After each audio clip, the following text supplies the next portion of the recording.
ডাঙৰ অহংকাৰো এটা মই আৰু এটা মোৰ এইটো কাজ চলি আহিলে অমুকত এই কা দিছিল মই ন ঈশ্বৰৰ পৰা আপুনি নাপালে আপুনি কোনো হতে দিবা নৰে ন গতিকে সেই কাৰণে সমস্ত বস্তু তেওঁ কিছুদিনৰ অধিকাৰে পাওঁ আমি মোৰ বস্তু হলি মই লগত নিবা পাৰিলো হ'ল যেহেতু নহল নিবা নৰো হই এৰামি জ্ঞানী গণে দুখে ইন্দ্ৰিয় কদমে কাম ক্ৰোধ মোহ দিনি যিটো ব্ৰহ্মপদ পাবে প্ৰভু কোনো তাহাৰ আছে বিঘিনি এয়া জ্ঞানী লোকৰ কথা কলা জ্ঞানী লোকসকলে জ্ঞানৰ দ্বাৰাই এই সকলৰ পৰা উদ্ধাৰ পাই থাকে এই কাম ক্ৰোধ লোভ মোহ ইকেটাৰ বৰ ভয়া বস্তু ইকেটাক তাৰমানে আপুনি ইকেটাৰ পৰা ৰক্ষা পালে জ্ঞান ধৰিব লাগে আৰু এইকাৰণে জ্ঞানীসকলে এইবিলাক জ্ঞানৰ দ্বাৰাই মানে উদ্ধাৰ হৈ থাকে কিন্তু আপনার যদি বিঘ্নি থাকে এটো কিন্তু জ্ঞানের দ্বারা কিন্তু বিঘ্নি আপনি মার খেটবা নরে কিন্তু বুঝছেন না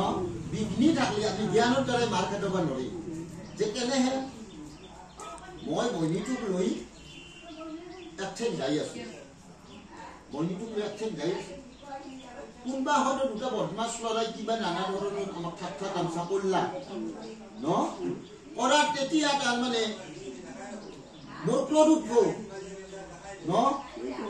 ক্রোধ উঠবো ন ক্রোধ উঠার লগে লগে মই যি আছে তাকে মারি দিলো সিও মরি গেল মোরও বিলাই আহি না নহল এতিয়া মই এটা চিন্তা করলো কি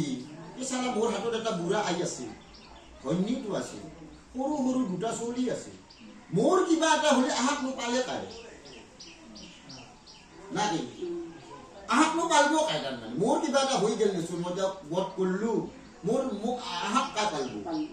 আহাক নো কালক দা হওয়ার নাই গটিকে যা ভাই তই মোক ডাঙা গালি পারি ডাঙার মানুহ হই তই যা কিমান খিনি বিপদৰ কথা চিন্তা করছে না নহো ইটো জ্ঞান কিন্তু আপনি আজি ধরকছুন একে ভাগবত গাইছে আপনার ঘরের পৰা ইখিনি আইছে ন ইখিনিৰ দূৰত্বত আপনার সম্মুখত কি বিঘ্নি আছে ইটো তো আপনি নাইছে ইটোত তো কোনো জ্ঞান নাই নাকি গটিকে ইখিনি হৈছে হৰি ভক্তি এই যে আপনি ভাগবত বুলি যাইছে ৰাম নাম ইখিনি আপনাৰ উদ্ধাৰ কৰবো তাৰমানে গটিকে সেই কাৰণে আমাক ৰাম নাম সততে লৈ থাকবা কৈছে তাৰমানে যে সততে যেনে তেনে তুমি ঘৰত থাকলেও এনে লৈ থাকা